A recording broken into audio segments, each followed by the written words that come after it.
Bonjour à tous. Euh, donc aujourd'hui, en l'absence de Simon Tessou, du coup, j'ai présenté un petit peu le travail de l'atelier du Rouget Simon Tessou et associés, dont je suis associé. Euh, ce qu'on a prévu de présenter comme support en lien avec la thématique d'aujourd'hui, on s'appuie sur une exposition qu'a organisée l'atelier du Rouget. On parlait en introduction de la capacité du design à produire de la connaissance. Et c'est bien ce constat qu'on partage qui nous a amené à produire une exposition et aujourd'hui avoir un livre en gestation, non pas pour faire la promotion de la tuée du Rouget, mais plutôt de montrer en quoi finalement notre pratique peut éclairer des enjeux de l'architecture, mais aussi donner à voir des situations, donner à comprendre, ou donner des clés de lecture, notamment des territoires ruraux. Euh, pour cela, on a notamment travaillé avec Stéphane Benzani, qui est philosophe et architecte, qui a été commissaire de l'exposition, pour remettre en perspective le travail de l'atelier, avec du coup cette matrice qu'on présente ici, avec 3 entrées qui sont attachement, durée et possible. Parmi ces 3 entrées, aujourd'hui, on va présenter 5 projets qui sont du coup localisés en milieu rural pour être un peu plus dans la thématique d'aujourd'hui. Cette exposition, du coup, elle permettait à la fois de mettre en partage à la fois cette pratique et les enjeux des territoires qu'elle rencontre, mais aussi d'avoir une mise en perspective plus théorique, donc avec ces 3 entrées et des sous-thématiques qu'on va pouvoir brosser aujourd'hui. Donc sur le thème de l'attachement, un premier projet sur la question de l'appartenance qui fait assez écho à la présentation précédente. Donc là, nous sommes en Corrèze, dans un paysage rural qui est assez, pour nous, assez représentatif peut-être de l'esprit dans lequel travaille l'atelier du Rouget, avec une forme d'attention au paysage, à la ruralité, à des formes aussi héritées. Donc finalement, notre intervention ici, elle est très modeste. C'est une maison qui se situe ici, dans un hameau qui existe déjà. Elle s'appelle la Monédière. Donc avec du coup une relation au paysage, à sa géographie, à l'architecture qui est déjà présente, dans sa matérialité, dans la forme du hameau, dans son rapport à la topographie, aux éléments, etc. Bref, au déjà là. Et c'est aussi la rencontre avec, alors là c'est le plan masse, mais la rencontre avec une maîtrise d'ouvrage. Donc là on retrouve la référence à Charlotte Perriand qu'on voyait sur la frise précédemment. Et donc ça c'est un élément vraiment moteur du projet, c'est-à-dire que c'est une maîtrise d'ouvrage assez particulière. Donc lui, plutôt natif du pays, puisque le projet s'installe dans la ferme familiale, qui a fait ses études, travaillé en ville et qui a fait une sorte de retour à la terre. Elle qui est japonaise, donc avec une culture autre. Donc là ce n'est pas le Brésil, mais il y a la rencontre de différentes cultures. Et un programme, du coup, qui est composite entre des références et une architecture savante, et aussi une forme de pragmatisme rural. Voilà, même si on évite d'essentialiser la campagne, mais en tout cas des références à des formes d'être et de faire vernaculaires. Donc ici, notamment avec les lits clos, les lits placards qu'on peut retrouver dans différentes fermes. Et donc ça donne cet objet assez singulier. Donc pour commenter rapidement le plan de cette maison, donc on est un peu en tension entre un habitat minimal avec ici des chambres en fait qui sont réduites à des simples couchettes. Donc ça peut faire écho à certains volets de l'architecture japonaise, un espace très ouvert et finalement c'est cet objet un peu compact, mais aussi en lien avec le paysage, voilà, avec le grand paysage, avec l'extérieur, donc un mode de vie qui est celui de la ferme. Donc on passe aussi beaucoup de temps dehors sur l'exploitation, etc. Euh, donc voilà quelques images pour illustrer à la fois ce rapport au paysage et cet habitat un petit peu étonnant, une forme d'expérimentation sur l'habitat minimal ou du moins habité autrement, donc avec plutôt des systèmes de couchettes au sol. Voilà, où on peut clore l'espace avec un rideau. Euh, donc voilà un petit peu les ambiances intérieures de ce projet. et qui a aussi pour particularité d'avoir été auto-construit. Donc on parlait précédemment un peu de la débrouille ou du faire soi-même en milieu rural avec voilà, la référence à Lockman, etc.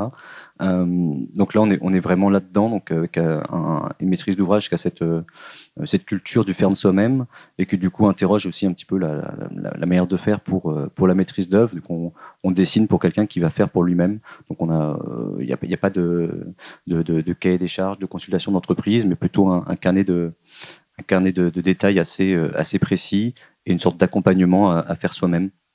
Mais voilà, mais ça reste aussi avec une logique d'exigence sur le dessin, sur la qualité d'exécution. Et finalement, c'était peut-être mieux fait que si on l'avait confié à des entreprises. Et donc, peu de temps après avoir fait cette maison, donc pour cette famille, le client a à nouveau fait appel à l'atelier du Rouget, cette fois-ci pour concevoir le bâtiment de la bergerie, vu que l'exploitation, c'est à la fois de la culture de myrtille et de l'élevage. Et là, c'est peut-être encore plus explicite sur la rencontre entre une architecture savante et une forme on peut appeler une sorte de bon sens rural ou de pragmatisme économique, donc avec une architecture assez simple, composée aussi d'éléments industriels préfabriqués et une logique structurelle où finalement c'est un même élément qui fait le contreventement et la finition extérieure du bâtiment. Donc voilà quelques images intérieures de la ferme et des serres qui y sont accolées. Voilà, donc c'était quelques images de ce bâtiment qui nous remet un petit peu finalement dans le terreau dans lequel est la tuée du Rouget et qui est un petit peu la culture commune qu'on peut avoir à l'atelier. Sur cette question de l'attachement, donc une autre entrée qui est celle de relier avec un projet qui est peut-être un peu plus connu, de la tuée du Rouget, qui est celui qui se situe à Chalier, avec du coup une série d'interventions cette fois-ci dans l'espace public. Donc voici quelques images. Ce projet, il a pour particularité pour nous, c'est un peu un projet manifeste sur la question d'une forme de simplicité dans l'intervention dans l'espace public. Donc comme dans beaucoup de communes rurales, ça fait aussi écho à ce qu'on a vu précédemment avec des rues qui sont plutôt des routes avec une forme d'omniprésence de l'enrobé et où on pourrait se dire, bon, on est à la campagne, du verre, il y en a partout autour, pourquoi planter et finalement, il y a ici une série d'interventions où on réduit la voirie au strict minimum et il y a une logique d'économie où en fait on intervient, je reviens sur le plan avant, pardon, où en fait on intervient sur l'ensemble de la traverse d'un bourg, mais avec des points d'intensité, donc plutôt que d'avoir une sorte d'effort un peu moyen sur l'ensemble du site, sur les plus grandes portions, on a une logique un peu extensive. On va avoir juste des bordures en enrobé, en béton, de l'enrobé et des plantations de part et d'autre. Et puis des points d'intensité où il y a un effort dans le dessin, mais aussi dans les moyens déployés pour mettre en œuvre de la pierre, une architecture un peu plus riche et marquer des seuils ou des points d'intensité dans le projet. Et finalement, ce qui en fait sa spécificité, et on parlait du soin précédemment, c'est peut-être une forme d'attention au détail ou une rigueur d'exécution qui fait la qualité du projet, donc qu'on retrouve ici, mais avec cette particularité, puisque la question était de savoir ce que la ruralité faisait au design. Nous, on l'approche aussi comme un espace de pragmatisme, mais aussi où on sait mettre, en tout cas, les maîtrises d'ouvrage acceptent de mettre en suspens la question normative ou du risque, de la sécurité, ce qui fait qu'on peut voilà, ne pas avoir de garde-corps, avoir des objets qui ne soient pas standardisés, pas dans les clous. Donc on est un petit peu diamétralement opposé à la question voilà, de la cabane pour enfants qui doit répondre à un cahier des charges pléthorique. Voilà, on a une capacité à s'affranchir de ça. En tout cas, certaines maîtrises d'ouvrage s'autorisent à le faire, ce qui est peut-être plus compliqué à faire dans d'autres territoires. Donc c'est quelques images du projet, voilà, avec ces aménagements tout le long de la traverse. Et aussi une forme de soin apporté à des objets qui au départ sont peut-être pas très nobles a priori. Donc ici c'est pour notamment dissimuler des poubelles. Mais voilà, il y a un dessin qui est fait avec à la fois un élément maçonné, une pergola avec des plantations qui poussent dessus. La même logique appliquée pour un transformateur, donc avec un bardage et une toiture assez qualitative. Donc c'est ce soin des objets qui parfois sont un peu relayés comme étant des objets purement techniques ou qui peut-être pourraient ne pas faire l'objet d'un dessin. Voilà, c'est cette attention y compris à ces éléments, qui finalement fait la qualité d'ensemble du projet. Donc là, c'est une vue de loin de la commune, avec des coteaux qui auparavant étaient cultivés en terrasse. Et aujourd'hui, le projet qu'a initié la municipalité donc sur les espaces publics, il trouve une forme de relais dans des initiatives aussi citoyennes et associatives. Donc là, de chantiers participatifs pour remonter des murs ou replanter ces espaces en terrasse. Donc là, c'est une dynamique qui va au-delà de la simple opération de maîtrise d'œuvre d'espace public, mais qui a vraiment amorcé une dynamique pour cette commune. Donc sur cette deuxième entrée de la durée, et la question du prolongement, on est un petit peu dans la même logique d'une série d'interventions sur un périmètre élargi qui là ne s'est pas fait en une fois. C'est pas une opération d'espace public, mais plusieurs opérations de différentes natures. Donc on est à Mandaille, dans la vallée de la Jordane, donc au pied du Puy-Marie. Donc voilà le paysage de cette vallée, avec notamment ces grands étables dont les toitures ont pu être remplacées depuis quelques années déjà. Donc ça peut être que ça soit du chaume ou des lauses historiquement, par du bac acier qui rouille et qui prend cette couleur brune, et qui a servi un petit peu de référence pour installer différents projets dans cette vallée. Donc ce qu'on voit ici, c'est une halle dessinée par l'atelier du Rouget, voilà, qui a aussi été un peu publié, donc un objet assez simple, un peu archétypal dans son dessin, et qui se situe du coup le long du cours d'eau de la Jordane, et qui en fait partie, qui fait partie justement d'une série d'interventions.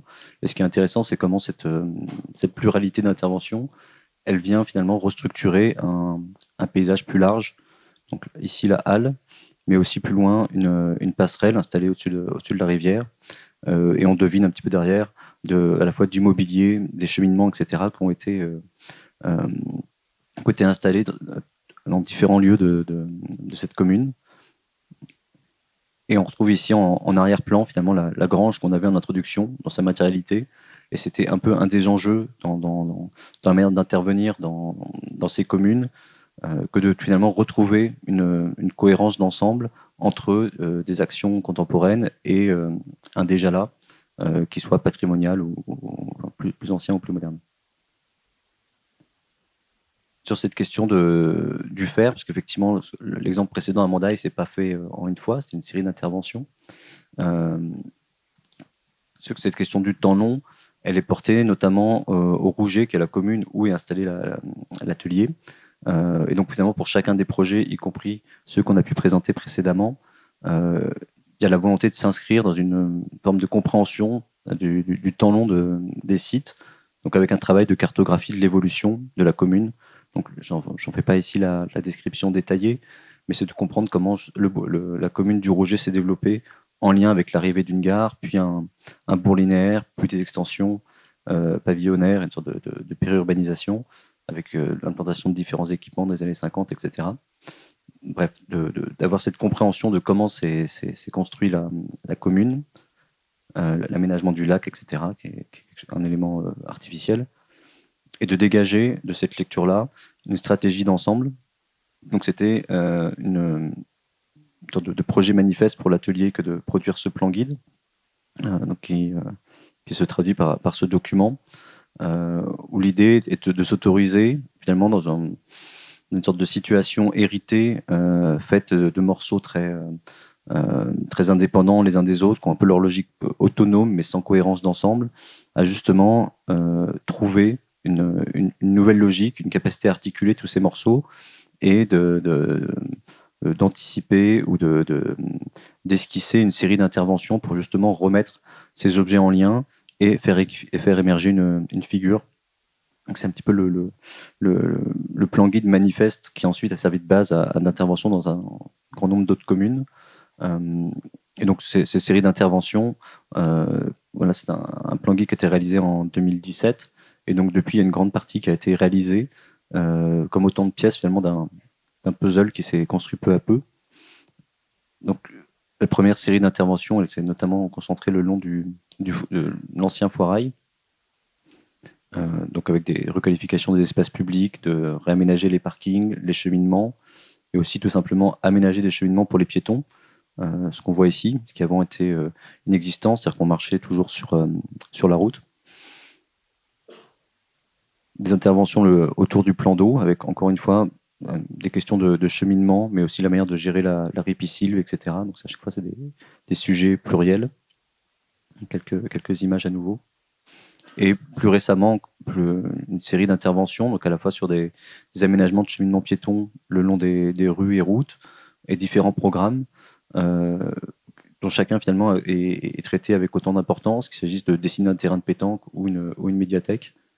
Donc ici, un terrain de pétanque, des potagers communaux, de nouveaux cheminements le long du plan d'eau, le long d'une départementale, qui est une des entrées de ville. Un des équipements, donc ici un centre culturel et sportif, donc un programme mixte. Voilà, je ne rentre pas dans le programme, mais qui a pour particularité d'être porté à la fois par la commune et la communauté de communes. Quelques images intérieures, la réhabilitation de la mairie, etc., etc. Donc pour dire que sur le temps long, finalement, ce sont autant de fragments qui constituent la mise en œuvre d'une stratégie globale. Et donc aujourd'hui, sur ce plan guide, dans une commune qui était une urbanisation récente, avec des modes de vie contemporains très adossés à la voiture, où chacun amenait finalement son enfant à l'école en voiture, ou même d'aller au plan d'eau se faisait en voiture. Finalement, il y a une vraie transformation des pratiques, avec du coup de plus en plus de personnes qui font les choses à pied, qui se rendent d'un point à un autre à pied.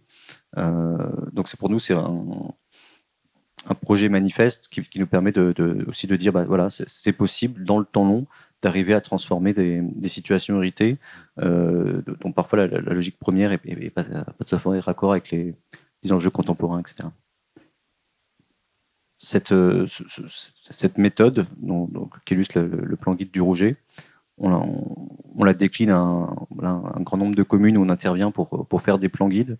Donc à chaque fois avec la même approche d'analyse élargie de la commune, à la fois dans son histoire, dans sa géographie, de comprendre comment, un peu la morphogenèse, comment se sont constituées des situations héritées, et d'avoir des stratégies de transformation de long terme, donc, qui sont co-construites dans des logiques de résidence, donc en participant avec les habitants, les élus, les techniciens. Donc ici, c'est l'exemple de Calac dans les Côtes d'Armor. Donc avec une situation héritée assez difficile, donc un grand nombre d'équipements assez vétustes, qu'il s'agisse des écoles, de la médiathèque, de la mairie, etc. etc. Donc ce plan guide, pour nous, il est assez intéressant, parce que c'est une occasion assez rare de travailler à la fois la question de la programmation et donc bâtimentaire, et des espaces publics, là où on a des plans guides qui parfois s'ancrent plus directement sur la question uniquement des espaces publics. Et donc là, dans un travail qui nous a amené à rencontrer à la fois le personnel de l'école, les élus, un certain nombre de personnes, pour avoir une stratégie globale finalement de jeu de chaises musicales, où en fait on déplace un programme pour réhabiliter un bâtiment, qui permet ensuite de réhabiliter le bâtiment dont on a déménagé le programme. Donc ici quelques vues de ces transformations proposées. Donc ici une intervention sur l'espace public, principalement autour de la mairie et de l'église, qui, comme voilà, on est dans les situations qu'on a pu voir précédemment, avec des communes où l'espace public est quasiment intégralement recouvert d'enrobés, donc avec ici des projets de plantation, de désimperméabiliser, etc. Ici la place un peu historique de Calac, avec une proposition d'intervention sur ce qu'étaient historiquement les halles, qui entre-temps ont été surélevées, etc., ont beaucoup transformé. Et ici, une proposition de revenir à l'état initial du bâtiment pour y retrouver une fonction un peu de marché. Ouais. Et donc, au final, on a ce plan guide qui aujourd'hui commence à être... les premières actions de maîtrise d'œuvre vont bientôt sortir. Donc, on est un petit peu au temps zéro comparé au plan guide du Rouget, qui a déjà plusieurs années derrière lui de mise en œuvre.